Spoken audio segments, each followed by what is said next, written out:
Good evening. My name is Flor Nunez. My climate change topic is climate risk, key issues, and impacts of flooding.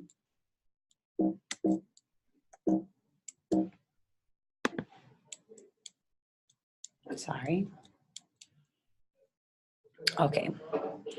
The big question, why is flooding a hazard? Flooding is a hazard because it continues to be one of the most costly natural disasters in the US and it can strike anywhere. As you think of your own vulnerability to this hazard, you have to plan for it as it is important.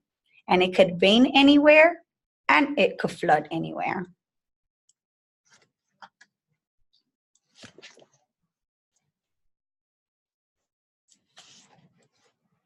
Okay.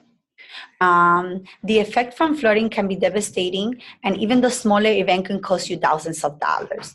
Loss of human life, damage to property, destruction to crops, loss of livestock, deterioration of health conditions also.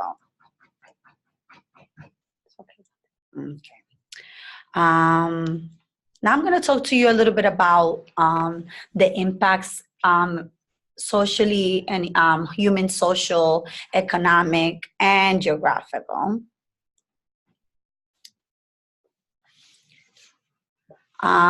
Geographically speaking, flooding is more of a problem in the Northeast, and it's because of the urban areas and the roads. As you could expect, flooding it's more common in the U.S. during the warmer months, like in the spring, in the summer, and in the early fall. It is not just it's just not just flash flooding that is a threat to us. Also, river flooding and coastal flooding.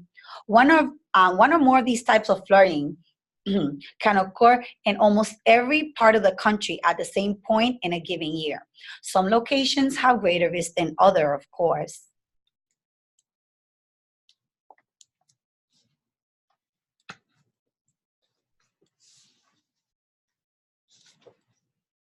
I'm sorry, let me bring it back. All right.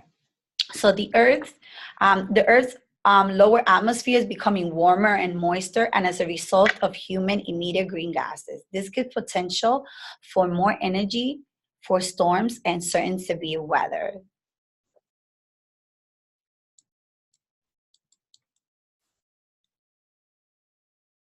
Okay.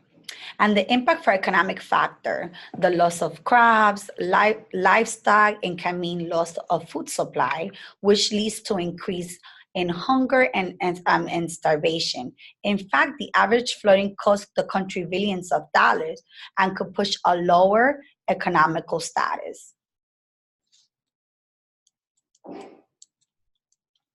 Um, sorry.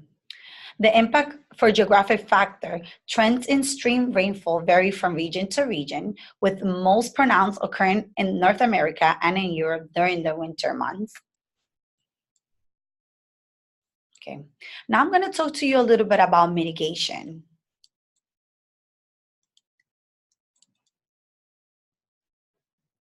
Okay, there are some steps that you can take to prepare yourself to mitigate against these damages. First, you have to know your risk. Next, you need to create an emergency communication plan and build an emergency kit for you and your family. Get a flood insurance to protect your home. Most homeowners insurance do not cover for floods.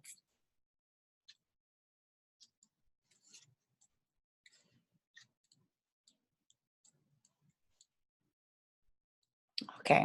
In addition to these steps, there are also some small proofing measures that you can take to help prevent or minimize the impact of flooding to your home and its contents. These are some of the examples. Elevate furnace, water heater and electrical panel, install check valve to prevent backup of water in the drains, construct barriers from water entering your home, seal walls in the basement, and the protection of communities. Education of preparation for flooding, emergency plan needs to be drawn out. Maintain infrastructure that present flood risk and discourage constructions in flood hazard areas, of course.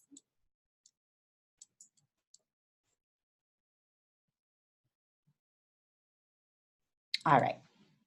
Um, Now, the more severe storms we've seen in the recent years is now the normal thing to climate change, right? It is the time to manage your flood risk is now, but you still have the opportunity to save your home. Don't forget to develop a mitigation plan to take steps now to prevent future floods. Be specific, measurable, achievable, realistic, and timely. I hope that my presentation really helped you understand the risk of flooding and the importance the importance to plan for it, and that will help you save a lot of money and be prepared for floods in the future. And not just to prevent it, just to be prepared and minimize all the risks that could cause for it. Thank you so much for listening. I hope that you guys enjoyed the presentation. And I'll talk to you guys soon. Bye bye.